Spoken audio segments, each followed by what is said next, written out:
is Hannah Giles. I'm a liberal arts major, and basically for my documentary, I took you guys along with me on my Easter weekend to spend time with my family and ask them those 4 questions about love, marriage, commitment, and relationships. So come along. I'm here for Easter. This is my family. Everybody say hey. Say hi. Say hi. Okay. And I'm going to start off with my dad, and that's my niece, and we're just going to do it on Easter. It's going to be 2 parts. And couples say they are married because they love their spouse. What do you think is love? Love, after being married for over 20 years, I think love is fleeting. It's a, I don't know, superficial emotion, I think. I think what's more important is commitment. Okay. Commitment and respect. So would you just say love is commitment and respect? Real love? Real love is, commitment and respect, and it's an action word. You just don't say I love you, you have to show it. That's true. I think that's it. Okay. What will make love as they define it last so that there will be successful or stable marriages? What will make love what? What will make love as they define it last so that there will be successful or stable marriages? Your word, your commitment. I think from my perspective, your commitment and your responsibility. I think commitment, responsibility, and respect. Those are the cornerstones for love with respect to a marriage. Because marriage is work, and it's give and take. It's compromise. Okay. Now, what are the keys to a happy relationship or marriage? Marry the right one from the beginning. I don't know if it's a special key or special formula. I think before you actually commit.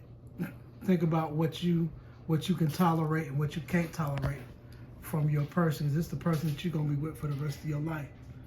And you may not always like them, but you can at least always respect them. Okay, mind you, this needs to be 15 minutes long, so I need like very detailed answers, okay? Okay, what do you think? Why are you eating the chips? This is for Khalees. You eating the chips that I gave you for Khalees. You just let me edit that out. Ignore that, y'all. Yeah. What do you think about divorce, cohabitation? Wait, I'm going to ask each question separately. What do you think about divorce? I mean, which is fine. I think divorce, as they say, is equivalent to a death. I think divorces are granted too easily, and people want to run to the courthouse and get a divorce when they can't get their way. When they can't get their way, or they have their first major stumbling block. I think it's granted too easily. Okay. What do you think about cohabitation? It's hard for me to say I don't like it or against it, because I cohabitated with my wife before we actually got married. So it's not for everyone, but it's almost like marriage. If you cohabitating with a significant other, you need to think before you actually make that commitment. Okay. Because it's easy, it's difficult it's challenging to get out of and leave somewhere else if it don't work out. So you need to at least make sure that you can respect that person who you're cohabitating. Think about single parenthood. I think it's unfortunate circumstance. I think it's best if you have the child grows up with at least two different perspectives, 2 different types of the male perspective and the female energy of female perspective. But I mean, it happens. So. Okay.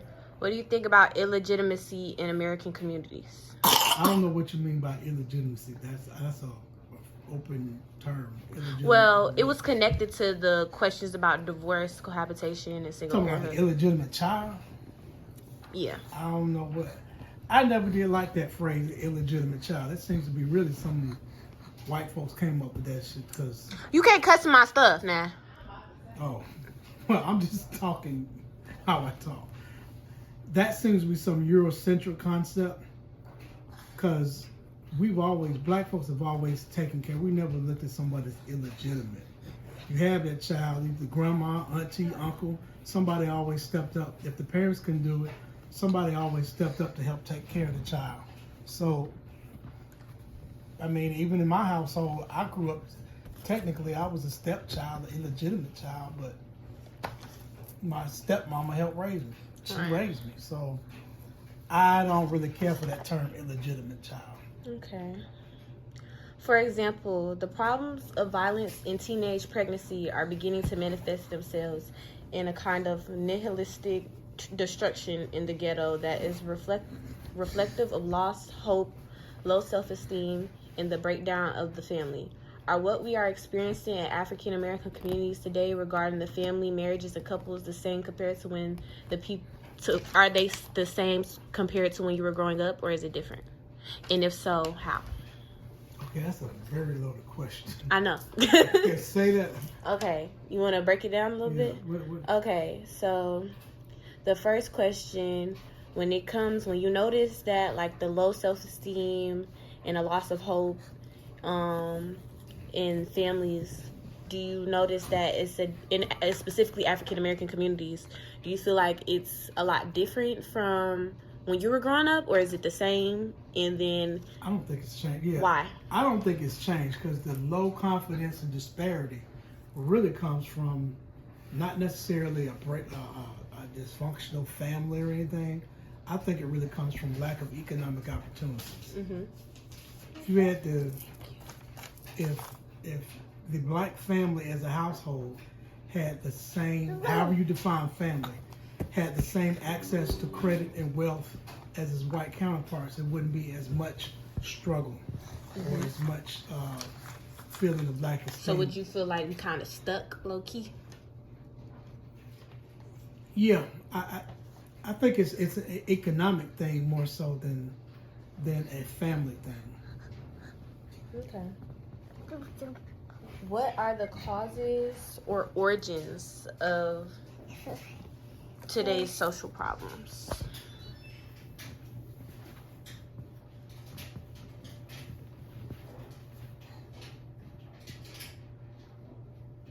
You got to pause that because that's a loaded question. Which is why it's like this for a reason now.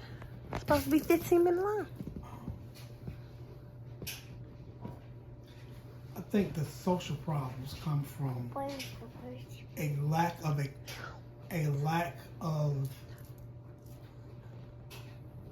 Are you still recording? A lack of a common understanding of God. If everyone has the same understanding of what God is, then they're more likely to live a more cohesive life and the morals and virtues and values. But if you don't, if the group has different concepts of what is right and what is wrong, then the values are gonna be screwed up. You're gonna have discord. Okay. Do you feel like there are largely moral problems as claimed by some critics, or like as people would say? Moral problems? You're talking about in America, are there moral problems? Mm-hmm. And then elaborate on it. Yes, America was founded on immoral. I mean, it's kind of hard to be a moral country when your foundation is based on theft, rape, and murder. Right. So, yeah, America is an immoral country. You know,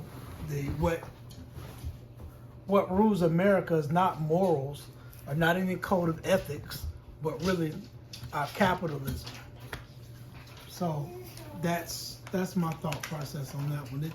You're never gonna find a moral or anything of justice when the basis of it is theft, rape, and murder. Okay. Or do you? Okay, so just kind of talking to the next question. Are they more so? Do you feel like it has more so a religious meaning that no longer permeates the everyday life of the individual? What has no religious meaning? As far as like moral problems that we have today, do you feel like that's a religious thing, or is just more so, like, you know, just what you just said it is, or do you feel like it's both? I think it's a combination of both religious and secular. If people had access, I mean, there's always going to be some degree of criminality and illegality, but I think for the most part, if people have had access to wealth and access to opportunity, then there'd be less an inclination to steal and that kind of thing. So I think it's largely economic problem. Okay. Though there are nevertheless obstacles that we face in America because of race, what can and should be done by us, African Americans, to solve some of the problems facing the nuclear family and marriage in our communities? Go into detail. Repeat that question again. Though there are nevertheless obstacles that we face in America because of our race, what can and should we do by us being African Americans, to solve some of the problems? What can we do to solve our own problems? Yeah, facing the nuclear, specifically the nuclear family and marriage in our communities, and go into detail. I think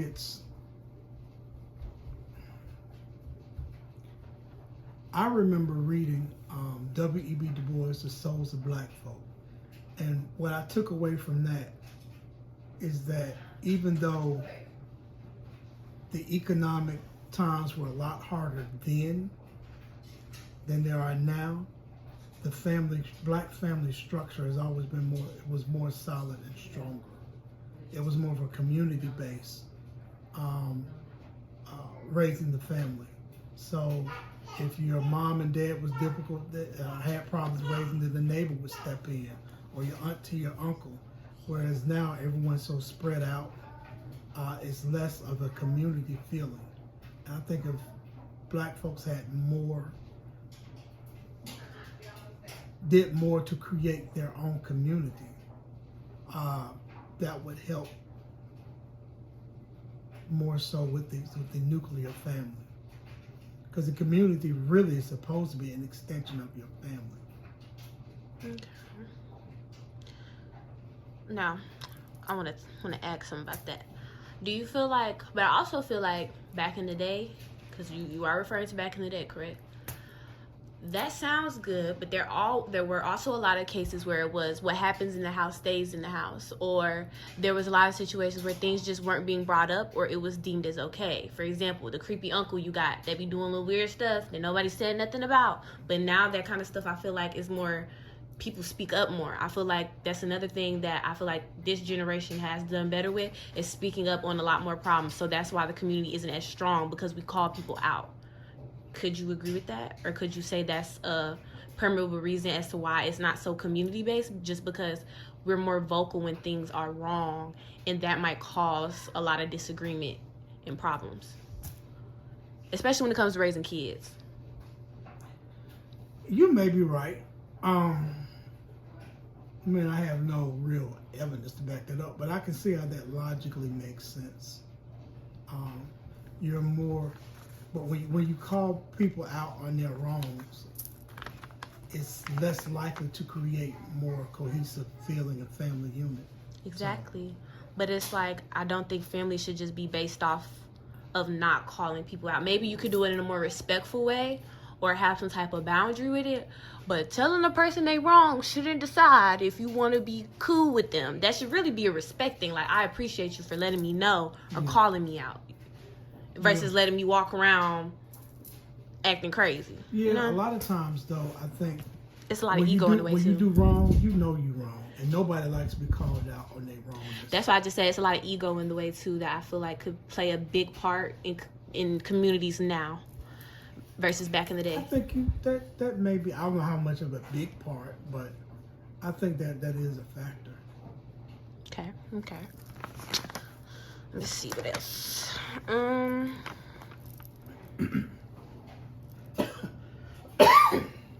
Okay. being that you have, what, you said 20 years under your belt in marriage, do you feel like there's anything you would probably tell your younger self, or like before getting into marriage, or something you would pass down to somebody that's about to get married, separated from what you've already said? Love yourself first Mm-hmm. before you're trying to go build and create a family. Mm-hmm. That's ideal situation. I remember my thought process at the time when I met your mother, and I knew that I had enough love to share. I knew I wasn't selfish with money or my time. Mm-hmm. It becomes challenging as you get older and have more responsibilities and mortgage, and you're trying to sort of balance the stress of raising a family with just, trying to be content. But yeah, love yourself first, and make sure you can respect the person who you marry. Okay, so are you basically just saying it's all just a balancing thing, and make sure whatever you give, and you can have enough of it for yourself before you give it? Precisely. It is very much a balancing act. Mm-hmm. Yes. Okay. Anything else you wanna add? And it goes for both male and female, but you're outside of deciding your belief structure. Your mate is probably the second most important decision you'll make in your life, because that person can literally make you or break you. Mm-hmm. They can build you up and tear you down. So it's like you feel like it's a lot of surrendering when you get into a relationship. You have to, not just a relationship, but specifically marriage, and you have to really trust them, really hope, like, okay, you're not gonna, you ain't gonna slide me out. You're gonna really do right by me. Exactly. It is, it's a gamble, but you gotta. Yeah, basically, people say that love is a gamble. People say that. That's the same. It is a gamble, but you gotta weigh the risk. Is it a gamble that you're willing to take? Okay. All right. That's it for my dad. Now we're gonna do my mom, and then we'll go to the Easter family, and then I'll ask 2 more people, and then yeah. All right. Go ahead and introduce yourself. My name is Michelle Smith Mohammed. Okay. So, this is one of my family members. I'm asking all my family members just questions. And we're at Easter right now, so we just came outside for a little bit of quiet and peace while we go over these questions. How are you doing today? I'm doing well. Doing good? Food was good? They've been good? Great. That's good. All right, let's just hop into it. Okay. So the first question: most couples say they are married because they love their spouse. What do they think is love, or what do you think love is? Honoring and respecting your partner, your partnership. Obviously commitment of some kind.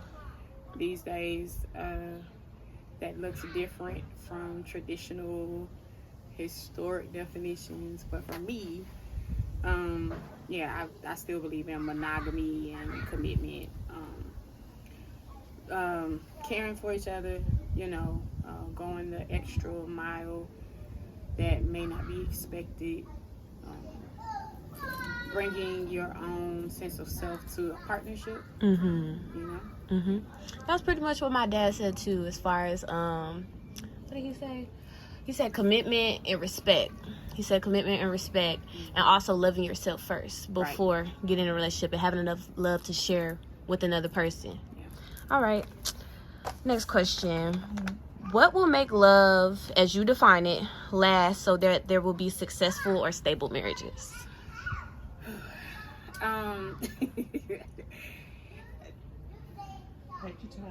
No, for real. You can elaborate as much as possible because it needs to be 15 minutes. But I mean, recognizing that people evolve, right? As you get older, your needs change in a lot of ways. And people have to respect and respond to that.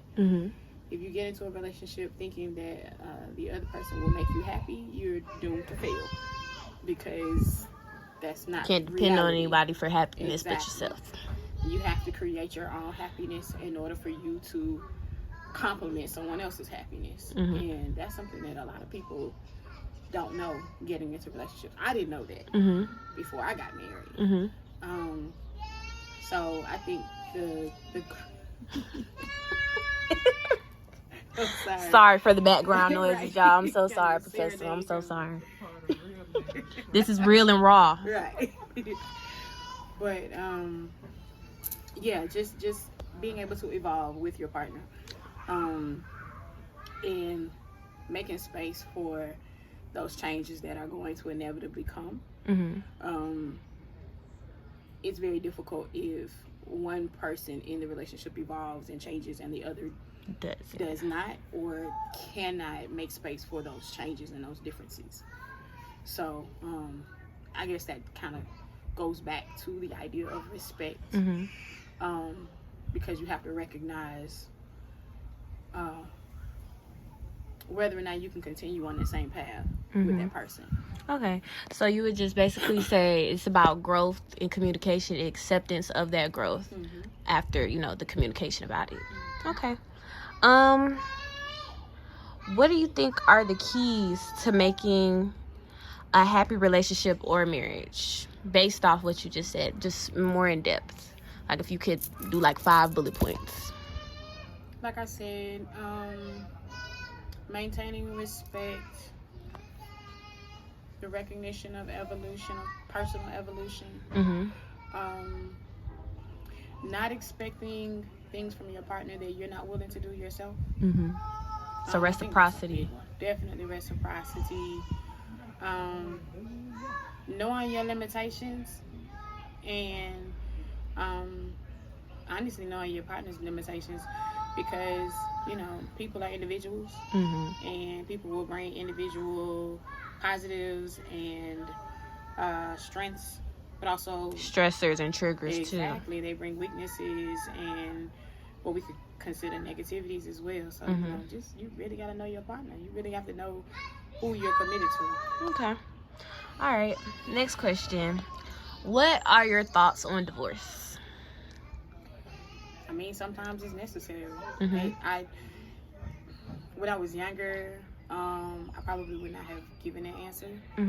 But as I said earlier, people change, and sometimes people outgrow each other, and that's okay. I think it's better for people to realize when things are no longer working, and that they can have peace in a separate space versus them trying to make it continue working when it really doesn't anymore.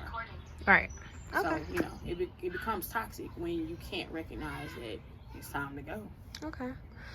Okay, so going off of that, what are your thoughts on cohabitation, as in like not being married, but living together, sleeping together, but not signing the papers? I'm not feeling it. I was raised old school. I figured, like, I really do believe in that whole the saying, what is it? Why would people go out and buy the cow when they can get the milk for free? Like, that's real.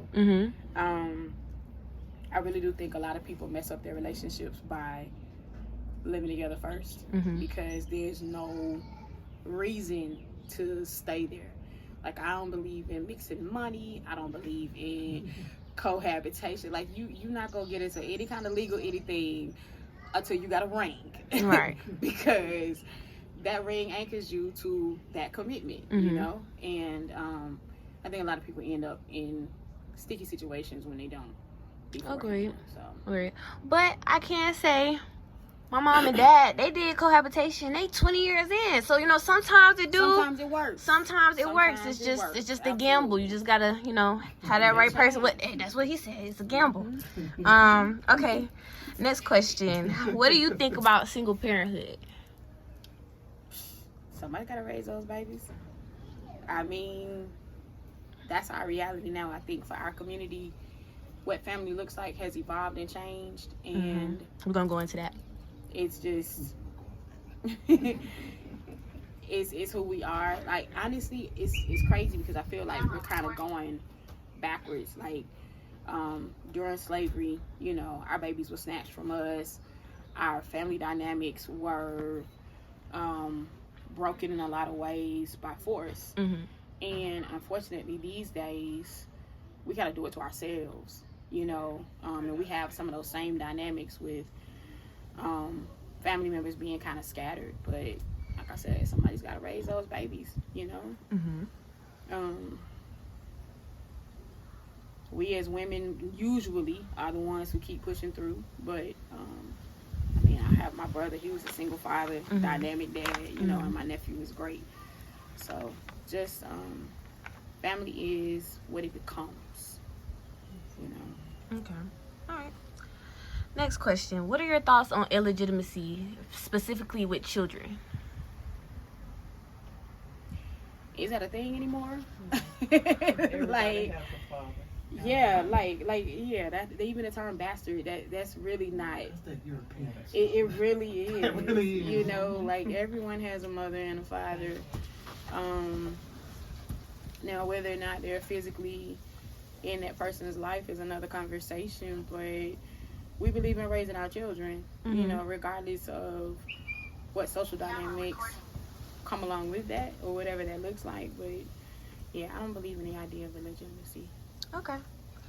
All right. So some people would say that the problems of violence in teenage pregnancy are beginning to manifest themselves in a kind of nihilistic destruction in the ghetto that is reflective of lost hope, low self-esteem, and the breakdown of the family. Are what we are experiencing as in African American communities today regarding family, marriages, and couples the same compared to when people... Well, sorry, I messed up. Do you feel like it's the same as when you were younger versus like now in the new generation? And if not, or if you do feel like it is, elaborate. So you're you're asking if some of the negative dynamics that are in our community are coming from... Are they the same as to what you feel like you noticed in your generation versus now in the newer generation? Do you feel like there has been changes?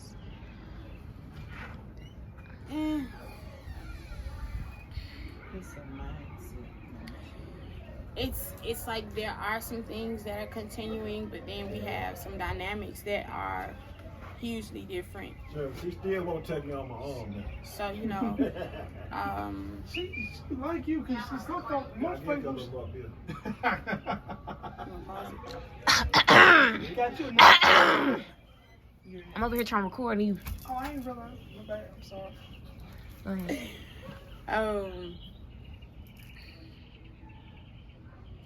When we were growing up, our parents stayed together, regardless.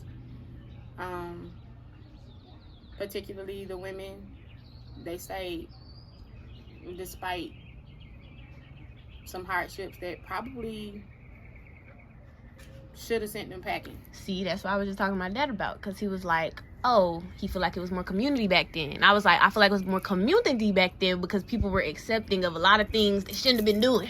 I was about to say, but community had a big role in that. You know, women had expectations on them as to where their quote-unquote places were. The expectation was that you stuck around, you stuck and stayed, you know, you fought through. I don't necessarily know about the idea of hopelessness or drug use, or I definitely will say like the disconnection has continued over generations, but I feel like it's happening because we have holes in our connectivity as a community. I think my generation, you know, the folks in their between their 40s and their 60s kind of dropped the ball in helping you all to understand who we were as a people, who we are as a people. And so a lot of our communal standards and our communal expectations and histories are not known to you all because y'all weren't taught. And that's a big role in how we deal with each other, whether we're family or if you're just talking about elders and young folk. And all of those dynamics have weakened over time, and I think that really contributes to our households, the way we deal with each other on the street, the way we deal with each other as family. So I think a lot of that is just like social, psychological, historical, you know.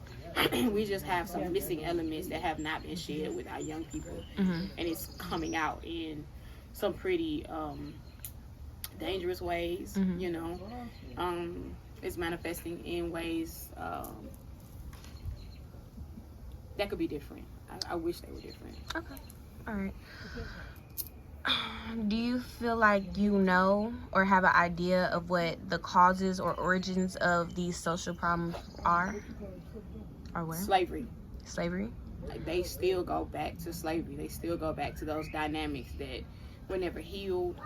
There are so many things about our community that because generational broken. Trauma is real. Absolutely. Generational trauma. Those dynamics about family being broken. You know, mothers are still raising the houses. It's a lot of deeply seated, trauma that is a part of who we are. And it's not to say that that's just our identity, but we do have to have a huge communal process of healing that hasn't happened yet. And until that actually happens, I don't know if things will change as they need to. Now, being that the Black community is like so big, do you think that's ever really possible? I mean, it starts with, you know, individuals. It starts with individuals, households, families, communities. It can grow. It can be something that we change, but we've got to make up some minds to do it, you know. And it starts with education. It starts with parents teaching their young ones. It starts with educators, you know. I hope we can do it. Right. You have hope. Okay. So would you say, with that answer, would you say that, like, because a lot of critics claim that it's largely moral problems, so would you disagree with that statement? Not necessarily. I can say that there are moral issues, and it goes back to we as parents and elders, even young elders like myself, we still have things that we still need to teach our younger generations. Pause for a minute. Yeah, I got you. So there are nevertheless obstacles that we face in America simply because of race. What do you think that can be done by us as African Americans to solve some of the problems facing the nuclear family and marriage in our communities? We really have to go back to modeling what we want in our communities. You know, our babies need to see strong family dynamics. They need to see good models. They need to see good role models. They need to see and acknowledge what they're seeing as who they want to be, you know, and the positive that they want to see in our community.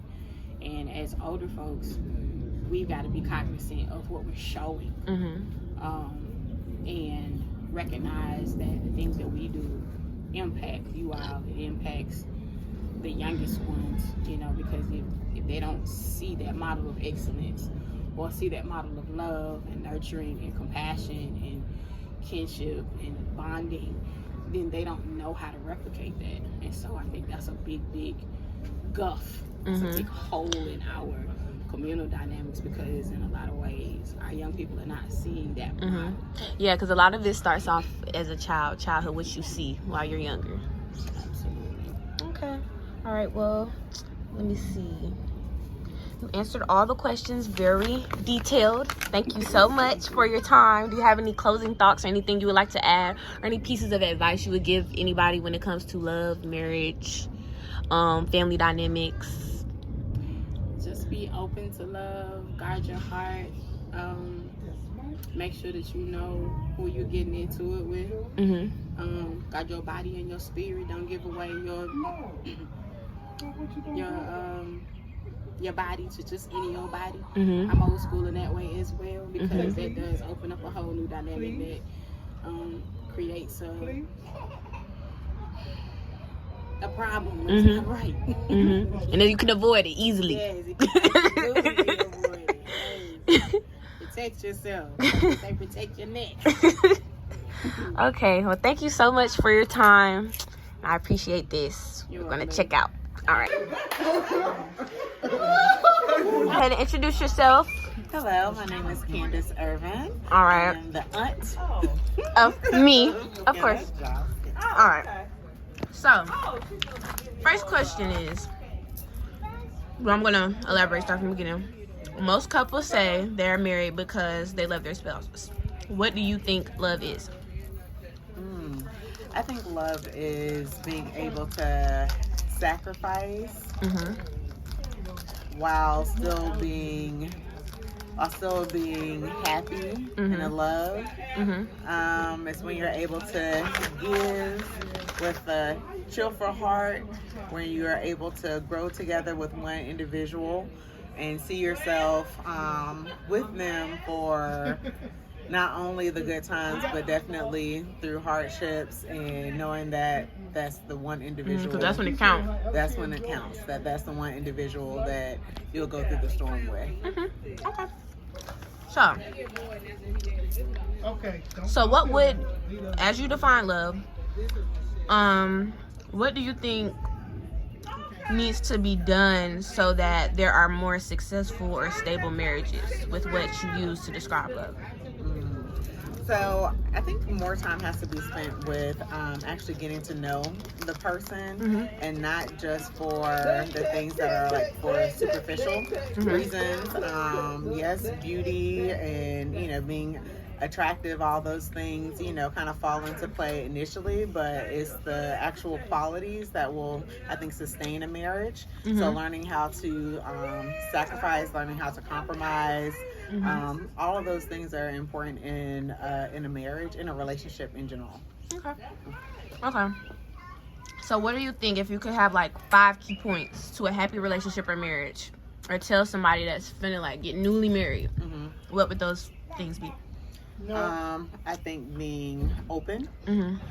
It's very difficult to, I think, move past in any relationship if you're closed-minded. So being open, being honest, lying or trying to get by on things will never work well in a relationship. So being honest, open, I think still being yourself. So Yes, because a lot of people get lost in a relationship. Always wanting to still prioritize yourself, but still be yourself in a marriage. So you want to make sure that that person knows you wholeheartedly, that you're not just showing that person one side of you, because that's also difficult to maintain if you're losing that part.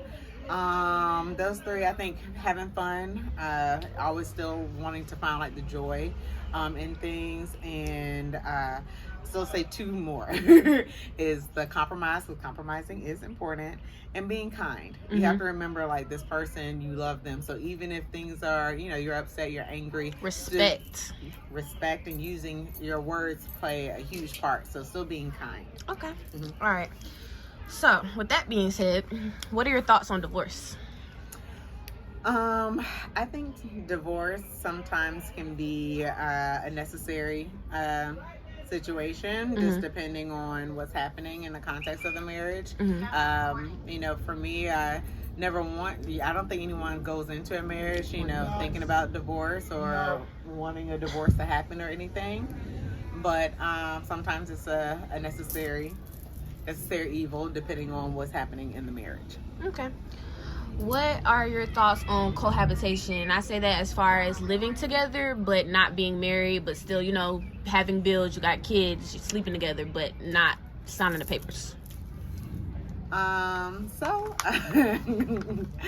I think different strokes for everyone.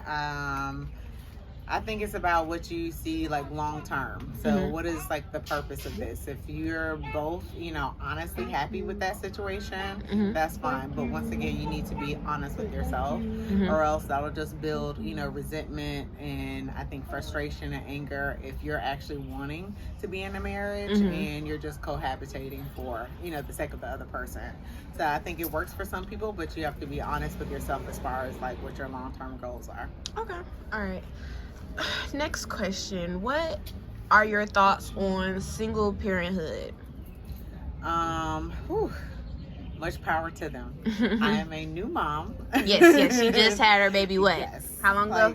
2.5 months ago. So I have all of the respect for single parents. It is definitely it's difficult. It's definitely a sacrifice and everything. Sorry, let me pause this. Sorry. So definitely a sacrifice to be a single parent. It takes a lot of strength, and it's not for the weak of heart at all.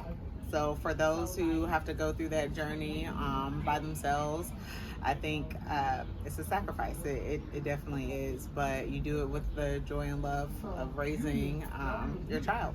Okay. Going into the next question, what are your thoughts on illegitimacy when it comes to children? Well, I think in the household, as long as the child is raised with love, is what at the end of the day is what's important.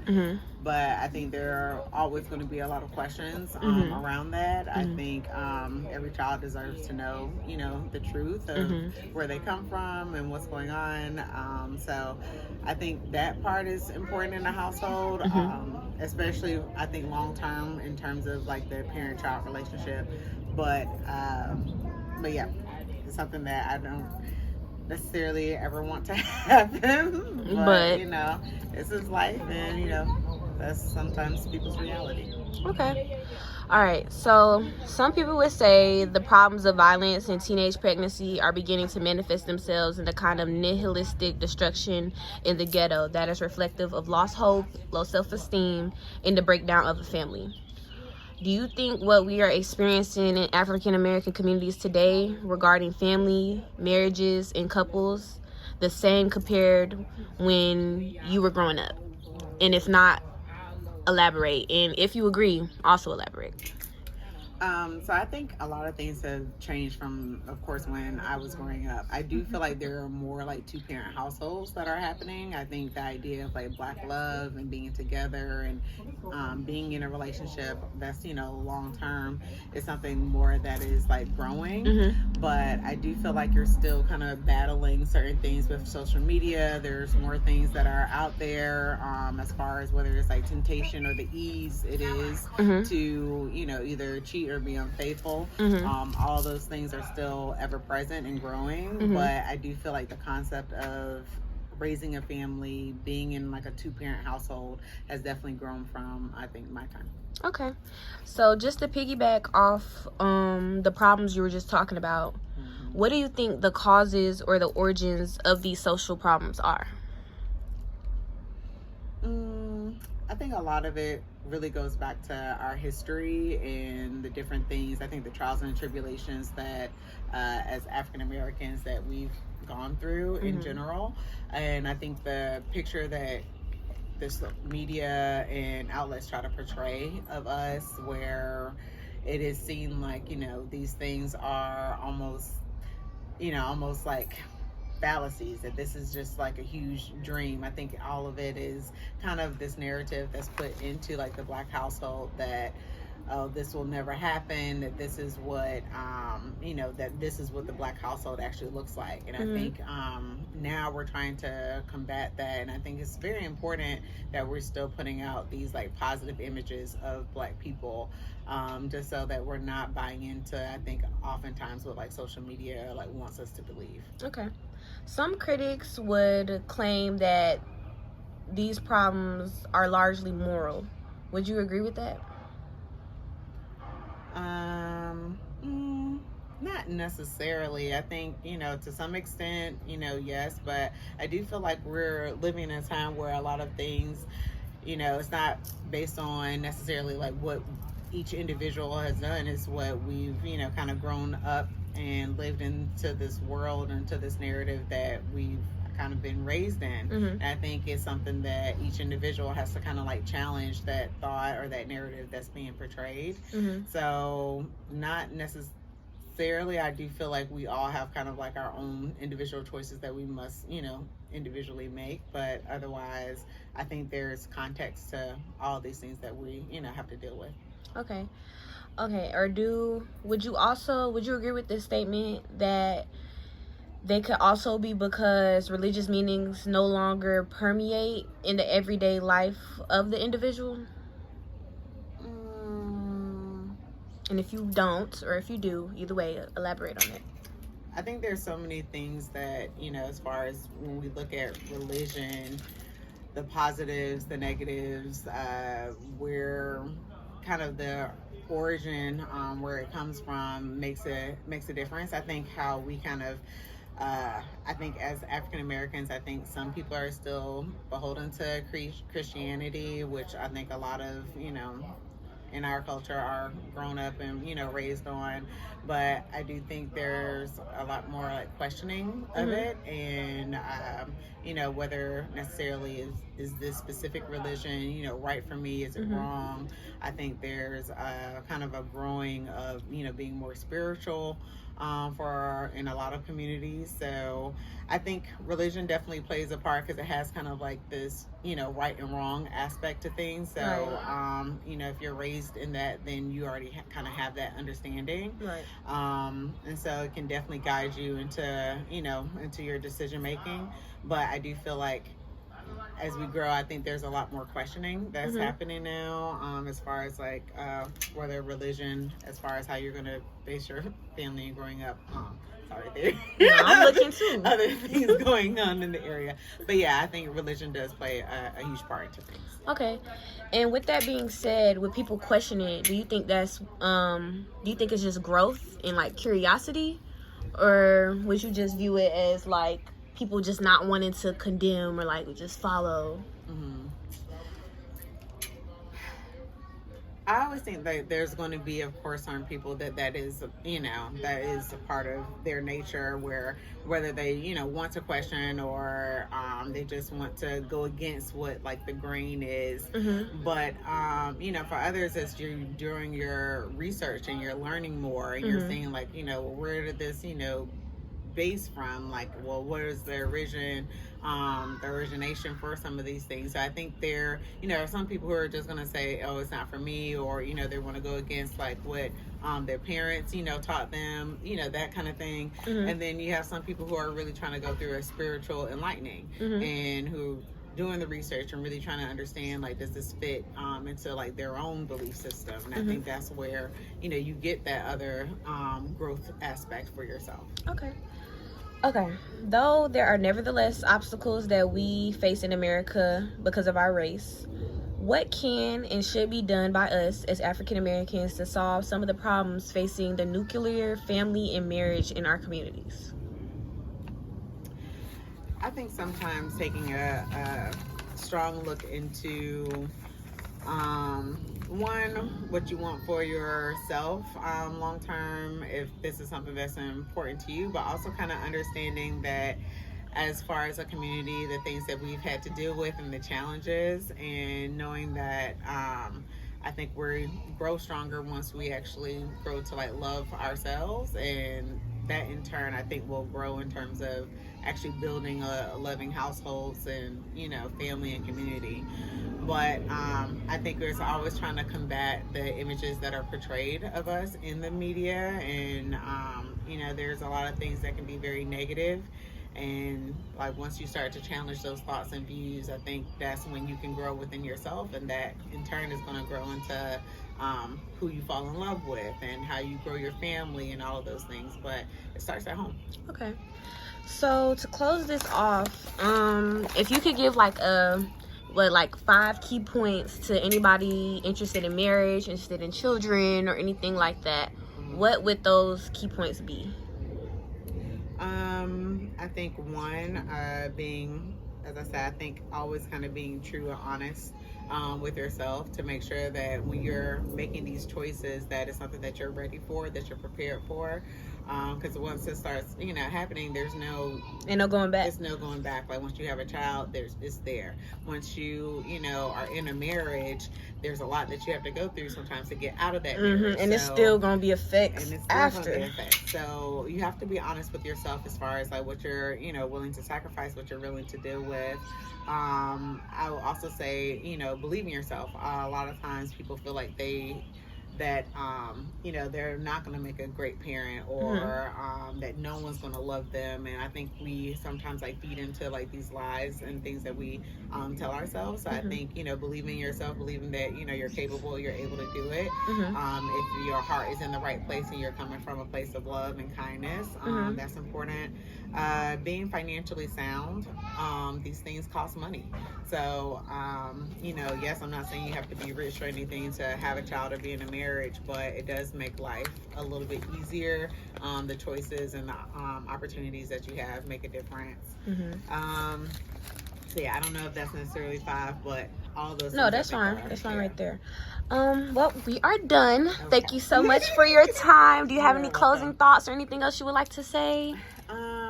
I just think Black love is beautiful, and I think that the more that we understand that you can love ourselves, you can love, each other, and that we can grow into this beautiful community. And I think that's something that in the Black community that are still growing. Sorry, y'all. This is real raw. My bad. Yeah. Okay. All right. Go ahead and introduce yourself. I'm Pamela Taylor Giles. I'm Hannah's mom. Okay. We're gonna ask her a series of questions, and I just need the most honest and detailed answers. So the first question is, most people say they are married because they love their spouse. What do you think love is? Love, I think that can be different for different people, but for me, a person that day in and day out, you, even in the good times, the bad times, or whatever times, you there for that person. They're there for you no matter what. When you broke, when you making money, however it comes. But just being there for the person. That's what love means to me. Okay. So with the definition of love you described, what do you think would make that last so that there are more successful or stable marriages? Well, as people get older, or as you go along in a marriage or relationship, people change. So just stay in tune with your significant other, your spouse or whatever, and just notate those changes and work with it. And however you all are able to work with one another. But that's the most important thing. You have to accept that the person you married or the person you met at the beginning is not going to be the same person throughout the relationship. Right. Okay. So what would you think or say the keys to a happy relationship or marriage is? Honesty, straightforwardness, being vulnerable around them, and not feeling that not feeling ashamed about it. That's what it is. Okay. What do you think about divorce? I mean, some situations, I feel like with some people, divorce is necessary, but I don't think I think people go into marriage too easily dependent on divorce. Oh, I can always leave, I can always divorce. And I don't think you should go into marriage for that. You should go in like I'm going in for the long haul. Now, if it ends in divorce because of circumstances you can't get past, so be it. But it should be the long haul. Okay.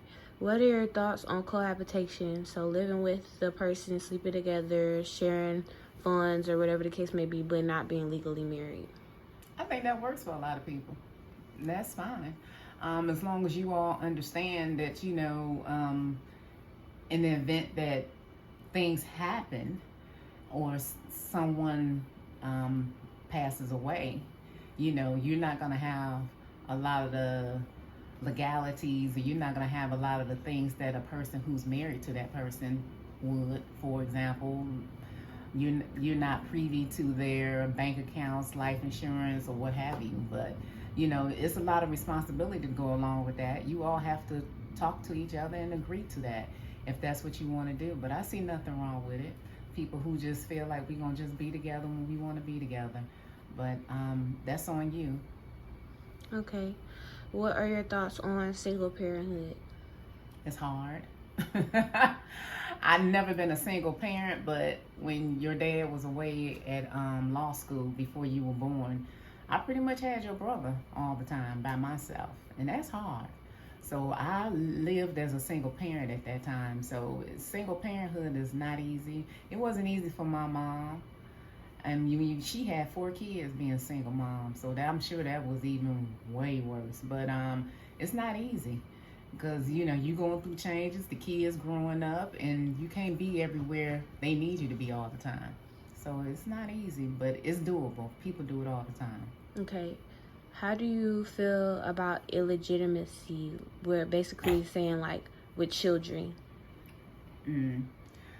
Well, I'm not crazy about it being illegitimate child, but you got to do what you need to do to not get into that circumstance, quote unquote illegitimate child. But a child it shouldn't be put upon the child being called that.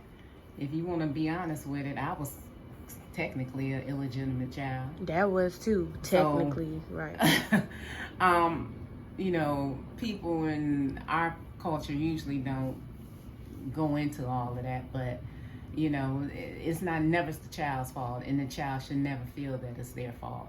And I don't feel like a child, that term should be used around the child, period. So. Okay. For example, the problems of violence, teenage pregnancy are beginning to manifest themselves in a kind of nihilistic destruction in the ghetto that is reflective of lost hope, low self-esteem, and the breakdown of the family. Do you think those experiences in African American communities today regarding family, marriage, couples are the same compared to when you were growing up? If not, why? And if yes, why too?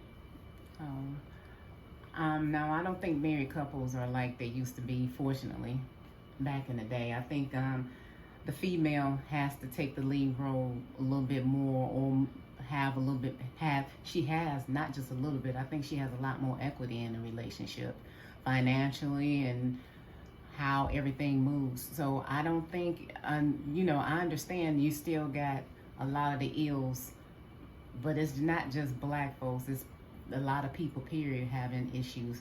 And so I believe that although marriages lasted longer back in the day, I think marriages that last longer now are probably better marriages, because the female is able to say more and to be more independent and to speak up for her, the way she wants things in her life. Okay. So what do you think the causes or origins of these social problems we just talked about from? Where do you think they stem from? Most of it stems from the fact that black folks were forced into jobs, trivial jobs, for so long of a period. And it's not the fact that they didn't have the mindset and they didn't have the smarts to do other jobs. We were just blocked from a lot of jobs that we should have been able to do and should be able to get. And unfortunately, a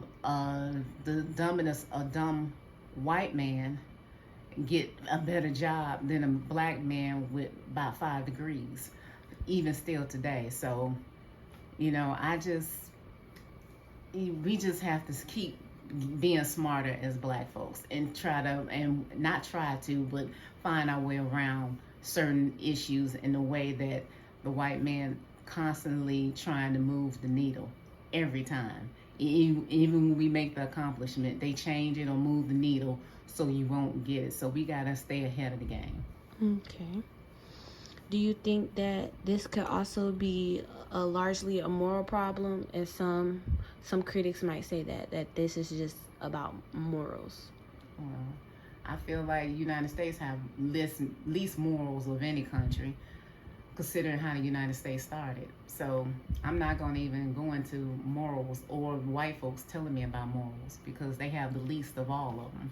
So I know I don't think it has anything to do with morals because I don't think being where I grew up in the United States, the history we have, it is the worst example of morals.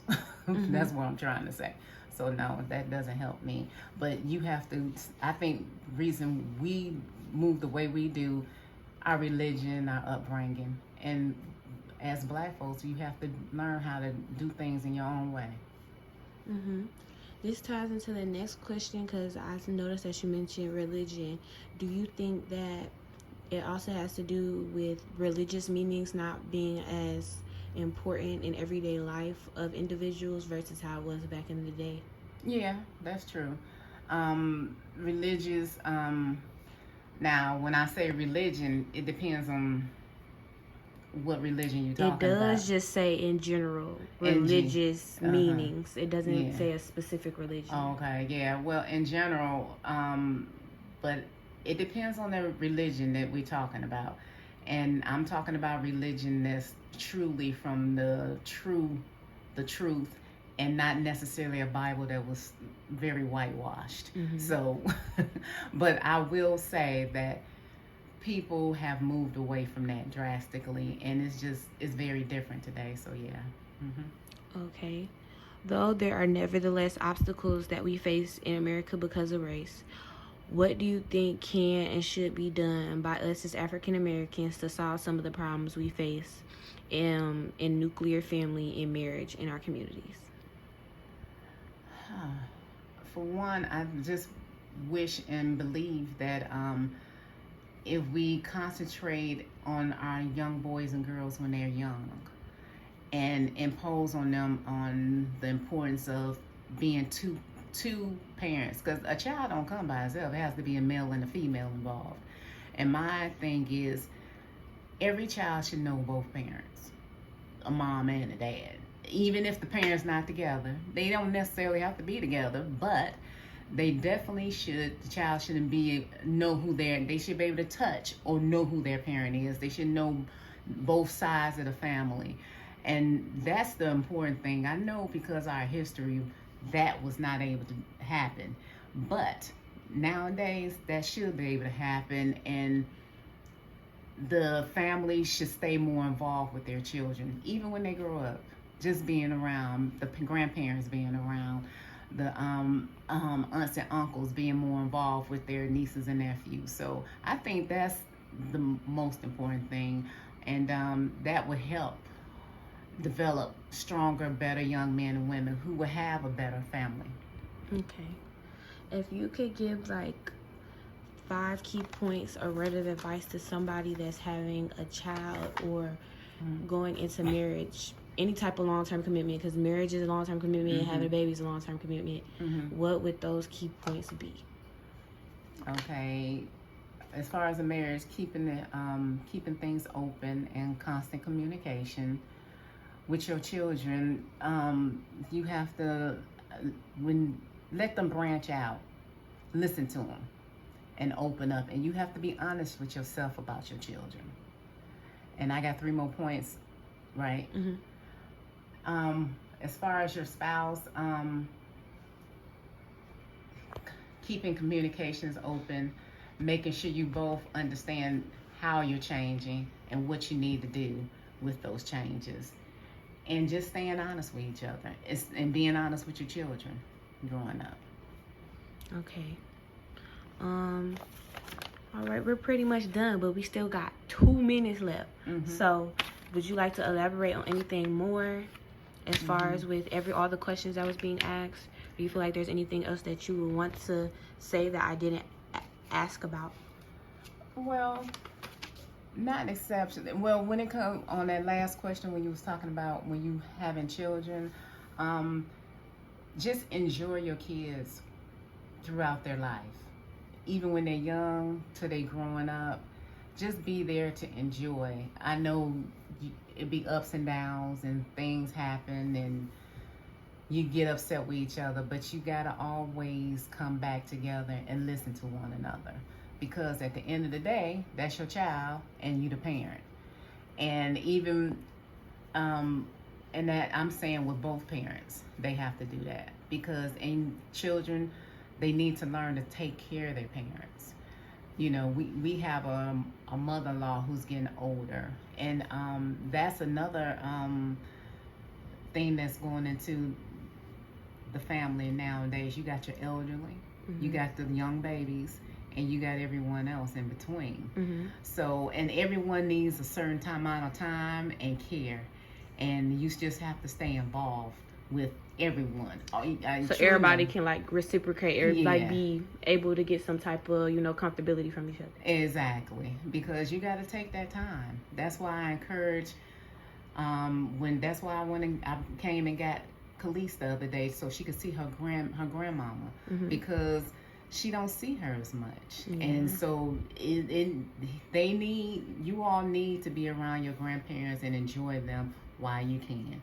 And you need to be involved with them no matter how old you get. So that's why I'm encouraging you, Taylor, and everyone else, you know, on just any day, call your uncle. There's nothing wrong with calling your uncle or your auntie. How you doing? You all right?